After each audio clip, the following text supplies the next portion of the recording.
The WNBA is currently experiencing an absolute paradigm shift, a cultural earthquake that has shattered decades of low expectations, quiet arenas, and minimal mainstream coverage.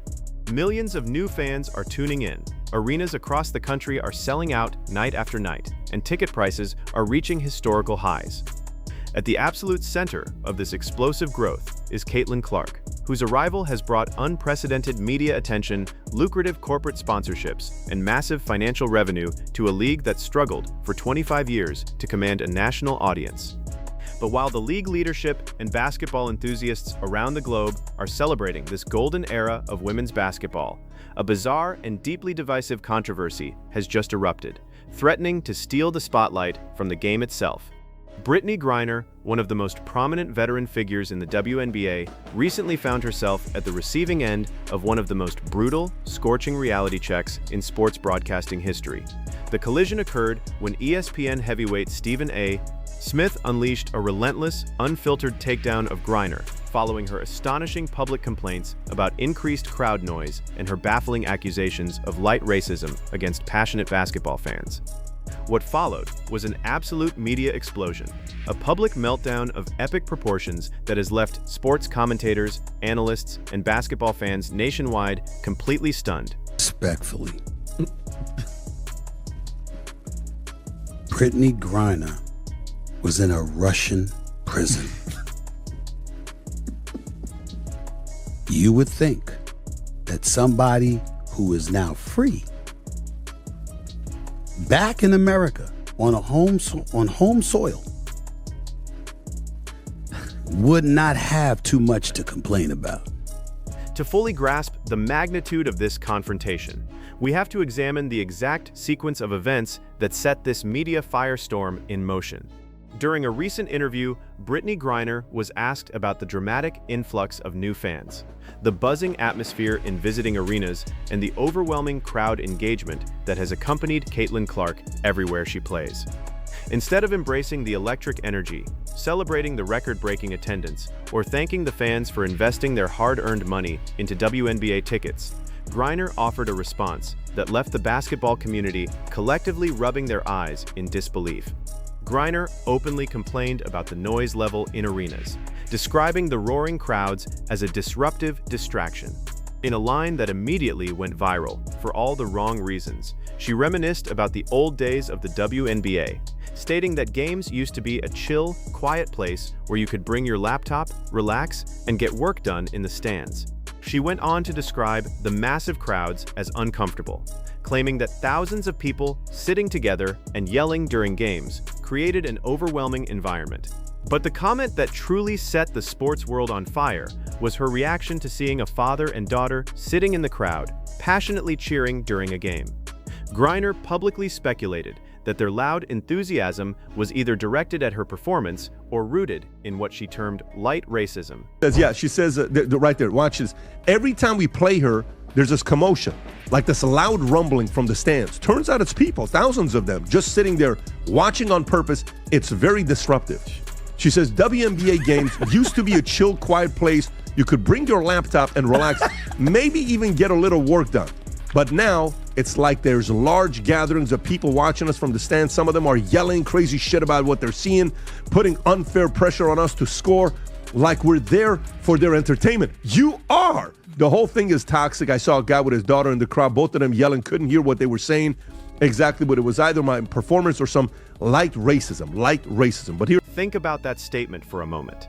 A seasoned professional athlete looked at dedicated fans, specifically a father, taking his young daughter out to enjoy a live professional basketball game, and immediately assumed that their loud cheers were driven by racial undertones. There was no evidence, no specific derogatory remarks cited, and no hostility beyond standard sporting enthusiasm. It was a casual, reckless throwing around of a heavy accusation, attributing sinister motives to ordinary people who were simply excited to watch high-level basketball. When Stephen A. Smith caught wind of Griner's comments, he did not just disagree, he tore into her logic with surgical precision on national television. Stephen A. Smith, who has spent decades covering professional athletics across the NBA, NFL, MLB, and college sports, delivered a blistering commentary that immediately became an instant classic in sports media accountability. Respectfully, Stephen A. began, setting the stage for a verbal broadside that no one saw coming. He reminded the audience, and BRITTNey Griner herself, of an undeniable historical reality that put her current complaints into shocking perspective. BRITTNey Griner was in a Russian prison. You would think that somebody who is now free, back in America on home soil, would not have too much to complain about. Especially something like this. Fans in every sport. She described the fans. Yeah. Stephen A. brought up the fact that not too long ago, BRITTNey Griner was locked away in a Russian penal colony, facing severe international legal troubles and enduring actual, grueling captivity in a foreign land. He highlighted the extraordinary, high-stakes diplomatic efforts undertaken by the United States government to bring her home on American soil. The United States government carried out a high-profile prisoner swap, releasing Victor Bout, a convicted international arms dealer, notoriously known as the Merchant of Death, who had been convicted of conspiring to kill American citizens. The nation moved mountains, traded a high-level security threat, and spent immense political capital to secure Griner's freedom and return her safely to her family and her professional career. Stephen A. Smith laid out the stark, undeniable contrast between real oppression and temporary discomfort. Here is an athlete who experienced true hardship, who was freed from foreign imprisonment and brought back home to enjoy the full liberties, privileges, and financial rewards of American professional sports. And yet, upon her return, her primary grievance on a national platform is that American sports fans are attending her games, making noise, and expressing passion in the arena. Stephen A. fundamentally questioned how someone who was granted a second chance at freedom and career longevity could display such a profound lack of perspective and gratitude. Prices, insane. Let me read you the ticket prices. After Caitlin Clark's been hurt for 2 weeks. All right, so let's go through this. Caitlin Clark absence is having an immediate impact beyond the court. According to data shared by Yahoo Sports via TickPick, prices for 2 specific Indiana Fever away games against the Chicago Sky and the Washington Mystics dropped. He pointed out that in every single professional sports league in the world, whether it is the NBA, the NFL, Major League Baseball, or European soccer, athletes thrive on crowd noise. Players feed on the energy of tens of thousands of screaming fans. Road environments are supposed to be loud, hostile, and intense. That is the fundamental nature of spectator sports. Fans buy tickets, purchase merchandise, and pay for broadcast subscriptions precisely because they want to participate in an electric live atmosphere.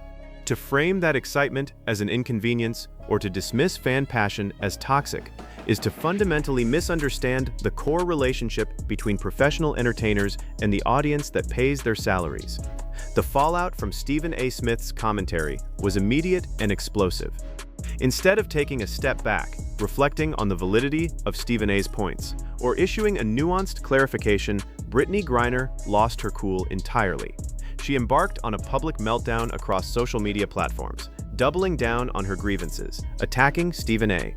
personally, and attempting to reframe herself as the victim of unfair media targeting. She accused analysts of failing to understand her lived experience, dismissed critical commentary as hostility, and refused to acknowledge how out of touch her initial statements sounded to the average fan. This reaction only worsened the situation, turning a single controversial interview into a multi-day news cycle. By lashing out at critics and doubling down on her accusations of light racism, Griner created far more noise, drama, and distraction than any arena crowd ever could. She became the very thing she was complaining about, a source of disruption that took attention away from the actual basketball being played on the court. What makes this entire situation so fascinating and critical to analyze is what it reveals about the broader WNBA landscape during this transitional era. For over 25 years, the WNBA operated in a unique media bubble. Attendance was historically modest, television ratings were low, and mainstream sports media gave the league minimal coverage. Because the stakes were lower and public attention was sparse, players rarely faced intense media scrutiny or sharp public accountability for their comments.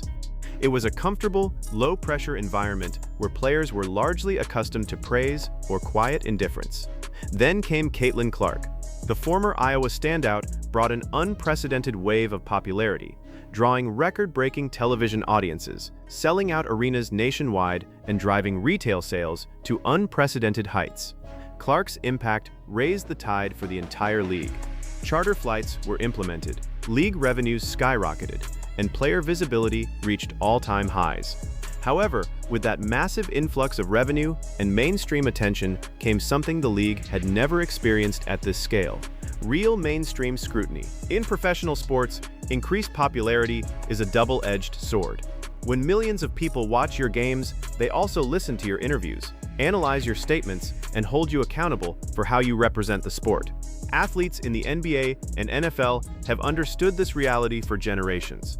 If an NBA superstar complains about fans cheering too loudly or accuses crowd members of racism without foundation, they are roasted on sports talk radio, scrutinized on social media, and challenged by commentators. Caitlin Clark's presence forced the WNBA out of its low-stakes bubble and directly into the bright lights of primetime sports media. While many players have embraced this moment, leveraging the spotlight to showcase their incredible basketball skills and build personal brands, others have clearly struggled to adapt. BRITTNey Griner's reaction is a textbook example of this friction. A veteran player accustomed to a quiet, low-pressure arena environment struggling to cope with the reality of sold-out crowds and intense national media commentary. Furthermore, the casual deployment of accusations like light racism has drawn severe criticism from commentators across the political and sports spectrum. Stephen A. Smith zeroed in on why this rhetoric is so dangerous and counterproductive. When public figures casually brand ordinary fans as racist simply for being enthusiastic at a sporting event, it trivializes actual instances of racial injustice. It creates division where none exists and alienates the very fan base that is funding the league's growth. A father taking his daughter to a WNBA game to watch elite athletes compete should be celebrated as a victory for women's sports. Weaponizing that fan's presence into a narrative of racial grievance actively damages the sport's reputation and turns potential lifelong supporters away. The contrast in perspective between Griner's complaints and the reality of the WNBA's financial growth is staggering. Player salaries, endorsements, and league expansion are all directly tied to ticket sales and broadcast ratings. The very crowds Griner described as disruptive are the financial engine allowing players to earn higher compensation, travel in comfort, and play in front of national audiences. To complain about crowd noise while reaping the benefits of increased league revenue displays a breathtaking level of entitlement that resonated negatively with everyday working-class fans who save up money to afford game tickets. As the controversy continued to gain traction, Stephen A. Smith refused to back down an inch. In subsequent broadcasts, he doubled down on his initial analysis, emphasizing that holding athletes accountable for tone-deaf statements is the duty of any serious sports journalist. He emphasized that respect for the WNBA means treating its players like legitimate professional athletes in major sports leagues.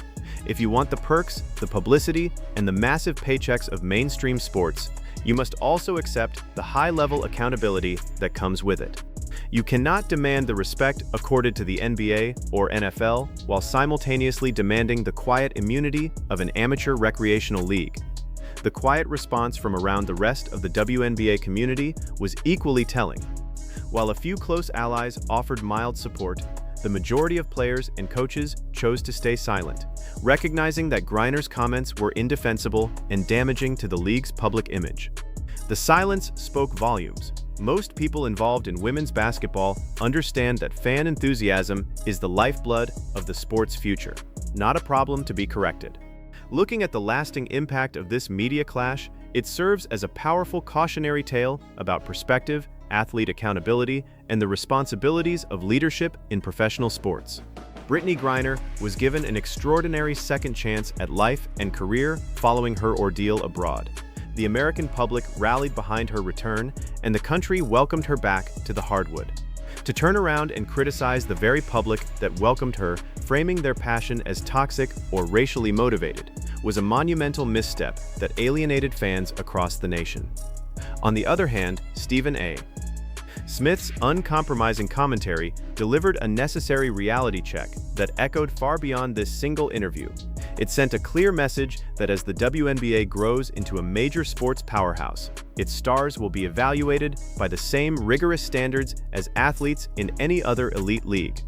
Manufactured grievances will be called out, entitlement will be challenged, and true fan appreciation must remain at the center of the game. Caitlin Clark and the new generation of WNBA talent have opened the door to a golden era of opportunity for women's basketball.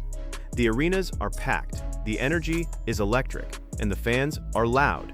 The players who recognize this moment for the incredible blessing that it is will thrive in the spotlight, driving the game to heights never thought possible. Those who resist the noise and complain about the crowd will find themselves left behind in the quiet past. What do you think about Brittney Griner's comments regarding crowd noise and fan enthusiasm? Did Stephen A.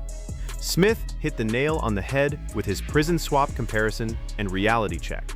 Or do you think his commentary went too far? Let us know your thoughts in the comment section below. If you enjoyed this deep dive into WNBA news and sports media analysis, make sure to hit that like button, subscribe to the channel, and turn on notifications so you never miss an update on all things basketball. Thank you for watching, and we will see you in the next breakdown.